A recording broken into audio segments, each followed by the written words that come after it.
My name's Dan Hunter. I live on a reservation way up north. I love the sea. It's all around us. Our elders say there's magic here, in the mist that rolls down off the mountains, in the caves carved by the ocean. I didn't believe it until the day the whales came just for me. My village is far away from any other town, so everybody knows everybody here. Most of the men are fishermen. We've always gotten what we needed from the sea. Me and my friends have been waiting our whole lives to go out fishing. Want to come? I can't. I couldn't go fishing because my mom, she had to work. So I had to take care of my little brother and sister. It didn't seem fair.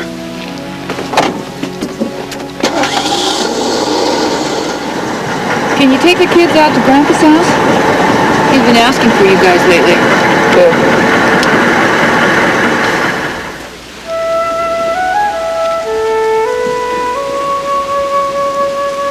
My grandfather lives way out on the beach. His father was one of the last whale hunters.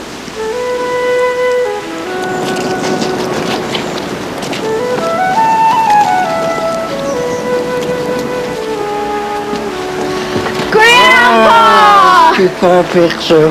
What a surprise. Mother told us to come. And where to be fishing. Come inside. Oh, good evening. Grandpa, tell us a story, What please. kind of story? A whale story. A whale story? Okay. The sea has always been good to us. We get our food from the sea. The biggest thing, though, was the whale. The whale was our life. It was a lifestyle. The whale hunters. Just imagine if you go out in the sea where you get 8 men in a canoe made out of one solid log, just a small little canoe compared to the big whale.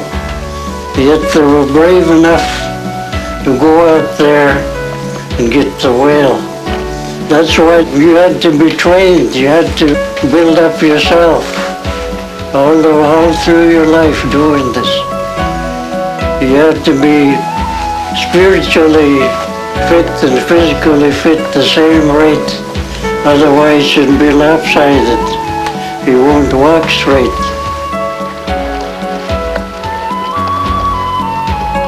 There's a lot of stories about the whale because people used to relate to the whale. Sometimes the whale used to help people. Would the whales help one of us? It's just an old story, Tommy. A whale can't really help one of us. You never know. Maybe there's just old stories, but there's truth in them. The whale always gives our people something. The whale always helps someone who needs him.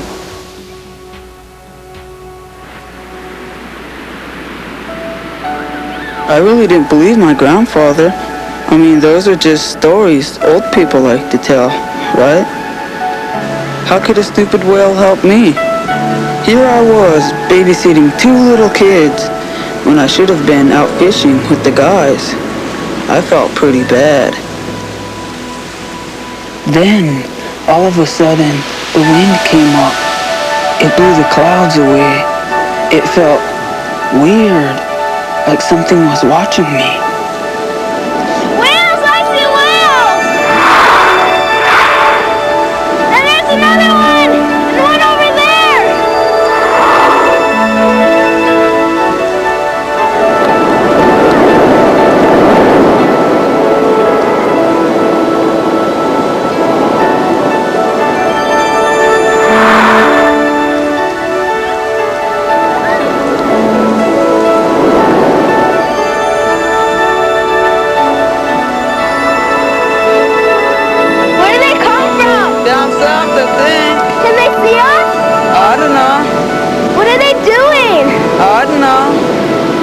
But I know where I can find out. The government scientists, come on!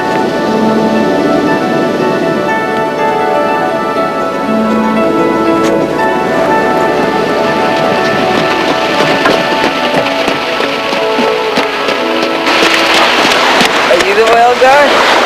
I guess you could call me that. We saw some whales down the beach today. You did? Then you had better luck than I did. They look real big. They really do get big. In fact, let me show you how big they get. Follow me. 1, 2, 3, 4, 5, 6, 7, 8, 9, 31, 32, 33. How about that? Yeah. That's a big whale, huh? What kind of whales did we see? Were they moving like this? Yeah. They were probably humpbacks. In fact, that's pretty much why they're called humpbacks, because of the fact that the hump is really evident out of the water just before they do a deep dive.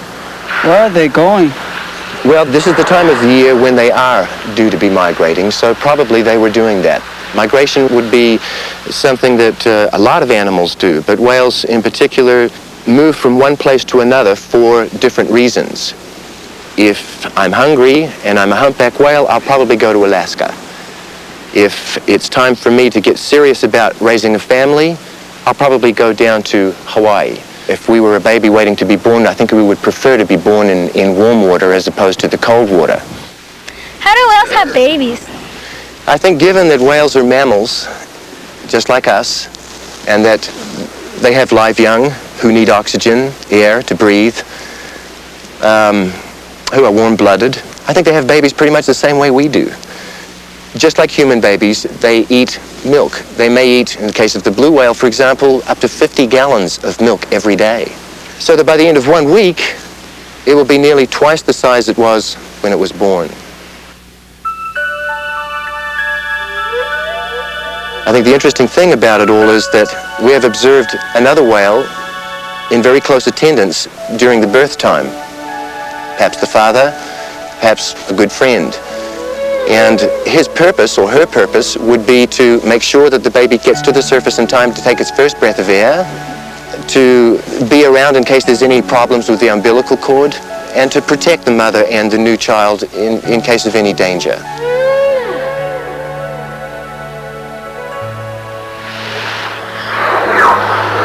It is necessary in their environment and in their social structure to be friendly with each other. So they do. They have a lot of friends and they cooperate greatly with their friends. Do whales talk to each other? I really think they do. They certainly don't have a language as you and I know it, but they have an amazing collection of diverse sounds, which they use very often for different purposes. Humpbacks are kind of interesting whales. They have a song that they sing every year, and they change parts of it in following years. It's a very beautiful, haunting type of melody.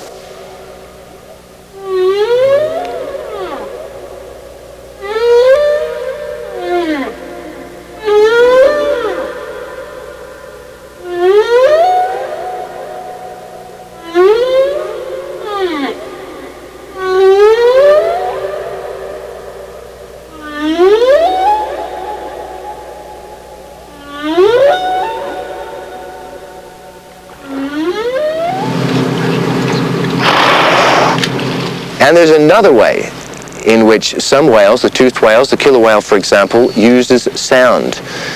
This is called echolocation.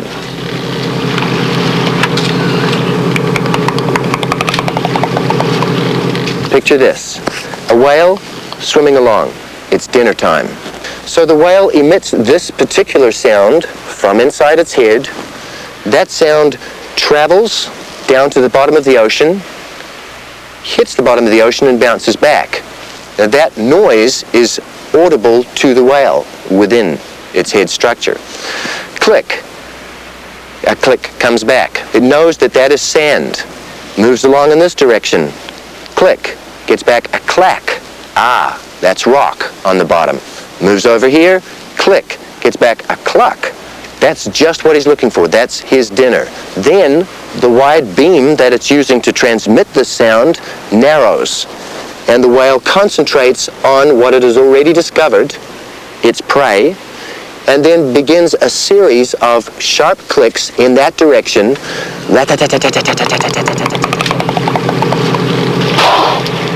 getting back almost like an X-ray picture of what is there. So the whale then is able to plot its own course to intercept and eat. Toothed whales, like the killer whale for example, those that reside in this particular part of the world seem to find salmon particularly appetizing.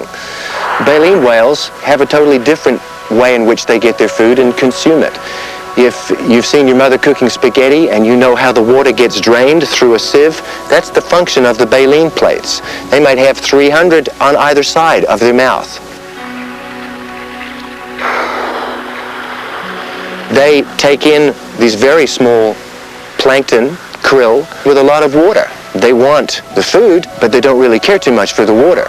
So they push their giant tongue forward, pushing the water out through the sieve, just like the water in the spaghetti, and the meal itself gets trapped behind these baleen plates, and then they swallow. Humpback whales have devised a real unique strategy which requires the cooperation of all those within the group in order to get their food. They make a certain sound which frightens the fish into bonding closer together. Then the whale comes up through the middle and it has the maximum amount of fish in that one single mouthful.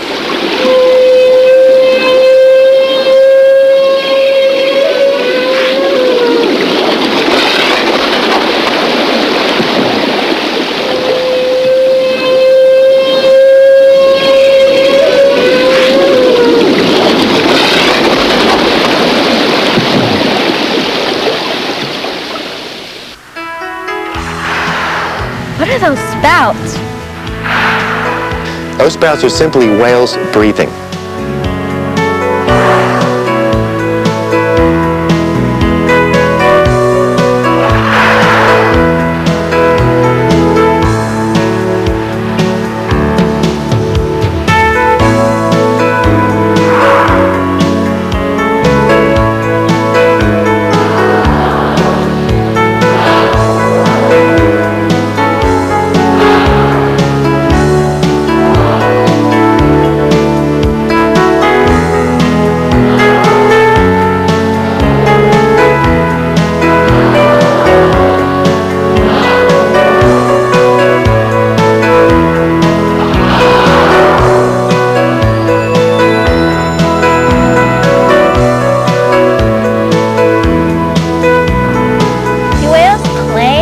That's kind of an easy question to answer because it's very difficult to be out there and watch them jumping up out of the water and crashing back down on their backs, rushing around after each other. I think very definitely they play, and I think they really enjoy that time.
How smart are they? I think that's a question you'll probably get a different answer from everybody you ask it. For myself, I believe they're very smart. I think when we think about echolocation, when we think about how they cooperate to feed with each other, when we think about the family structuring and the bonding that's within the family groups, I think it's very difficult to say that they're not smart. My grandfather says whales help people. I think your grandfather's probably a very wise man. I think he probably also knows that there have been many, many accounts, documented accounts, of dolphins rescuing sailors who perhaps have fallen overboard from ships at sea. And now, it's probably time for us to think about what we can do for them. Why do they need our help? Ethnic populations, such as your ancestors, they really honored the whale. They took what they needed in order to survive. It was only later, when factory ships, which had the capability of taking 50,000 whales every year, that the whale really became in great danger. Prior to the harpooning era, we had probably 200,000 blue whales. Now we have less than 2,000. In terms of humpbacks, we had 150,000 of them. Now we have approximately 7,000. So you see, their numbers have decreased rapidly. In 1946, many countries decided that it was not good any longer to continue killing these animals. And so they signed a treaty to that effect, to say we are finished killing whales. So the danger now is not so much from being hunted and killed. It is from poisoning and polluting of their home. The whales are being subjected to poisons in the form of chemicals, oil spills, many things which are very harmful to their health and which could wipe out entire populations. The word extinct comes to mind because it's really definite. Extinct means gone forever, no more. So if we lose some types of whales, we don't ever get them back. How can we help the whales? I think seriously, the best way that you can help the whales is be a friend to them, just like them.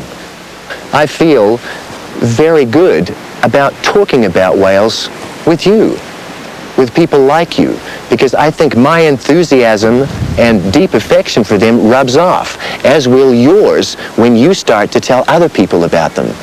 Then more people start caring about what happens to them. More people become aware of what is happening to their environment, of the poisons and the things that we spoke of being just randomly pushed there because we don't live there. Somebody else lives there. They can take care of it. The best thing that could happen would be a greater sense of all belonging together on this one planet, of sharing things together, of learning things from each other. The whale has much that it can teach us.